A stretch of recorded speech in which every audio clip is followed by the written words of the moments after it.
Hi, this is Shelby Slay from Scarlet Sky Designs, and today we'll be doing a quick look at our Stitch Bitty Stars and Stitches Star Spangled Stitchable Bag Tag Kit. All right, let's get started. So you'll notice that in your kit, it's going to come with a variety of items. You'll have the pattern, needle, thread, and a stitchable finishing piece all in this bag. Okay, so I've gone ahead and I've pulled all of these items out. First things first, you'll have your pattern. With the pattern, you will have your breakdown of what threads will come with this. You'll have the breakdown of the sizing that will happen with this one, the count, and then I've got notes on the bottom for you. So for this particular model, I used 6 strands over 1 when I stitched it. And then once it's complete, there is an acrylic finishing piece that comes with it that we'll take a look at in just a second, or you're welcome to add felt to the back, or like backing fabric to the back of this to complete this. Also inside of this, you have a user guide as well. And it just talks to you about what items come in the kit, getting started. So if you're a new stitcher, we have information about threading your needle, securing your thread, following the pattern, and so forth. I also have information on finishing your Stitch Bitty and care instructions and resources that go with this. I also, at the bottom of this video, will have links added that are little quick guides for you on how to get started with stitching if you're a brand new cross stitcher. All right, so let's take a look at what comes in this kit after our pattern. So you'll also see that this kit comes with your floss for this one.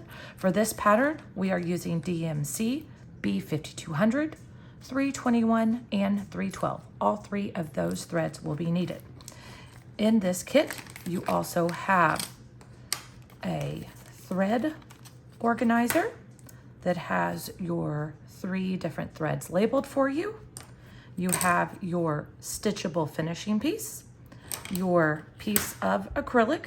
There is protective paper on this so it doesn't get hurt during the transportation process that can easily be pulled off. To pull this off, you can either use the side of a needle to help pull it off, or what I actually like to use is my fingernail sometimes, or the end of a needle threader. I use that a lot of times to pull this paper off. And then you also have your needle that comes with this. So once you get all of this out, you'll go ahead on and you'll start to stitch your project. So let's take a look at our pattern really quick. We're just gonna look at a portion of it. So for this one right here, I prefer to start with my lightest thread first. So for this instance right here, I can see that my DMC B5200 is going to have these dots right here. So when I stitch, I will stitch following those. And I also have these over here. So you would see from this that my blue is going to be in this spot right here. I'm going to skip 1 set. I'm going to have my blue on the next one, skip 1 set of my dots right there, or where my needle would go through. Okay, so if that was, your regular fabric, that's where your holes would be. And then right here, I've got another set of blue. Then I would come inside, and this is where my white is going to be. I'd stitch that spot, skip 1, and stitch the next spot of white. So if we look at the piece that I've already finished, it would look just like this right here. So we would have our blues, our whites, our blues, our whites, and then on these sides, we've got our reds, our whites, and our reds. So on the side, you can see that it makes our Star Spangled flag. All right.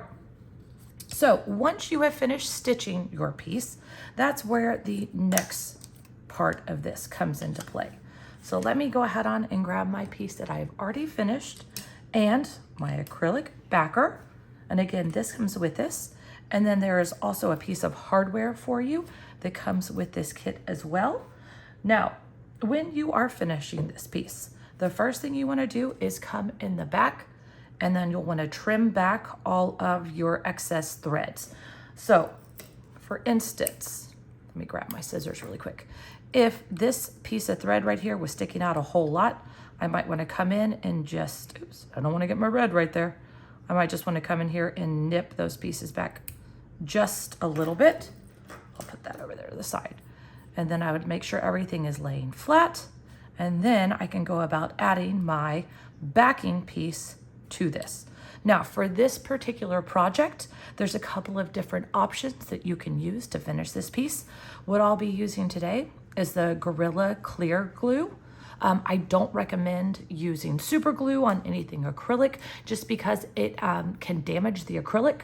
So what I like to use is either Gorilla Clear Glue. You could also use a hot glue gun. Just know that there's a chance that that hot glue could peel off from these pieces over use and over time. And then also E6000 also works. All right, so once you have removed the paper from your acrylic piece, one of the things that I like to do before I stick everything down is just clear off any excess. I use the pieces that I pulled off. Just clear off any excess bits of dust, dirt, anything like that. And then what I would do from there, see on this side, it's got a little bit more. So I want to clear all that off because it was sitting against those threads. Okay.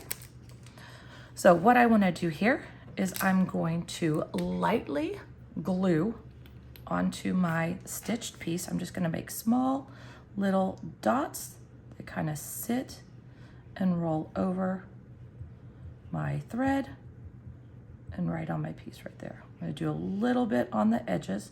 I don't want to get too much. I more like to kind of smear around and spread it out evenly. Let me get a little bit more down here on this side.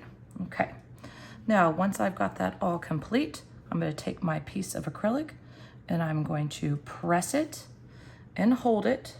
Now, because I'm using the Gorilla Clear Glue, it doesn't stick and stay right away, so you have a chance to move it around, unlike super glue, which right away sticks and sets on there.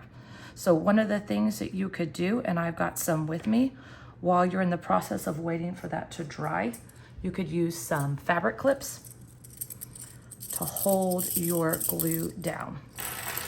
So one of the things that I would do is I would go ahead on, make sure I've got everything set, and then I would use my fabric clips to hold those different pieces down.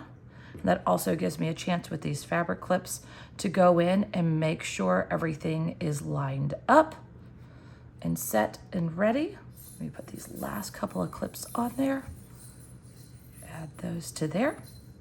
And then you can make sure everything is lined up. Set it to the side for just a little bit. Let that glue stick on there. And then once that's dried, you will just attach your hardware piece into there. Oops, as I drop it to the side a little bit. You would attach your hardware piece into there. And then you can attach this straight to a bag.